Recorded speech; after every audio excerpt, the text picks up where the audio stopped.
So recently, I got a free K&N drop-in filter for my car. Thanks to Martz from Rocket Parts Auto Supply for supplying me with this K&N filter. What we're gonna be doing today is that we're gonna be testing if this K&N filter actually makes the car faster compared to the stock filter. Let's go open the hood and see what the stock filter looks like. So here's the air box, guys. So we're just gonna be opening these two tabs, and then we're gonna be lifting this up, and then that's gonna expose the filter. That's supposed to show you the air filter. And be careful with these wires. Make sure you don't bend them too much. I'm gonna be placing that here. And wow, this is the stock filter. Look how dirty it is. This is the stock filter, and this is the K&N filter. The stock one is actually a bit thicker compared to the K&N one. The size is also the same, so we're sure that this is gonna fit in my car. Let's try and see if this fits. Yeah, it fits.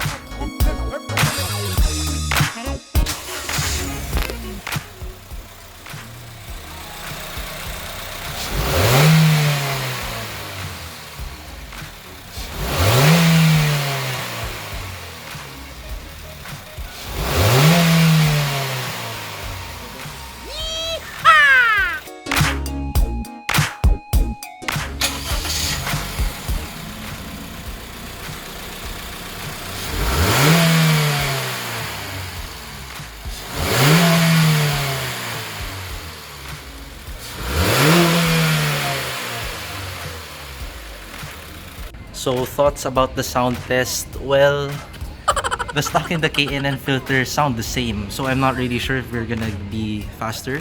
We'll see tomorrow. It's super traffic today, I can't do it.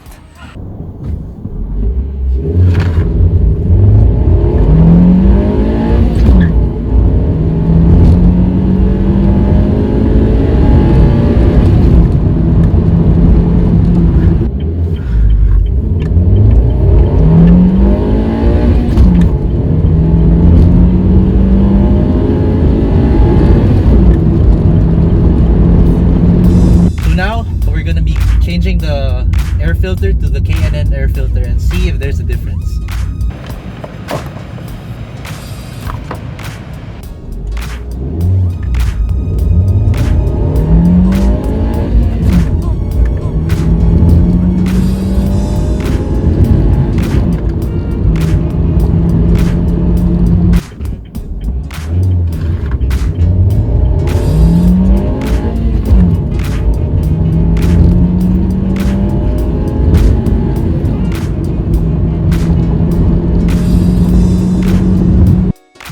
Let's analyze the results, guys. So guys, here's the chart number 1. Let's take a look at the 0 to 100 times first. So as you can see, all of them are 10 seconds. So 10.22, 10.64 for the stock. And for the K&N, it's 10.52 and 10.73. So that's not a big difference. The results are similar if we look at the 60 kilometers per hour and 80 kilometers per hour in the chart. So let's now go to the second chart here. The second chart is the distance it took for us to reach 100 kilometers per hour. So the very first run that I did actually reached 100 kilometers per hour with only 162.7 meters of ground. It took less distance to reach 100 kilometers per hour. So this is just a short test that I did for you guys. Even if I didn't really extensively test it, I just did 2 runs on stock and 2 runs on K&N. I think it's safe to say that putting in a drop-in filter on the Honda Jazz specifically, on my car, doesn't make much of a difference, you know? I know that there's more airflow coming into the car, to the air intake, because if you take a look at the 2 filters, it's obvious that the K&N has more passageways for air to pass through. So that's supposed to be introducing more air, but based on the results, nope, it doesn't make a huge difference.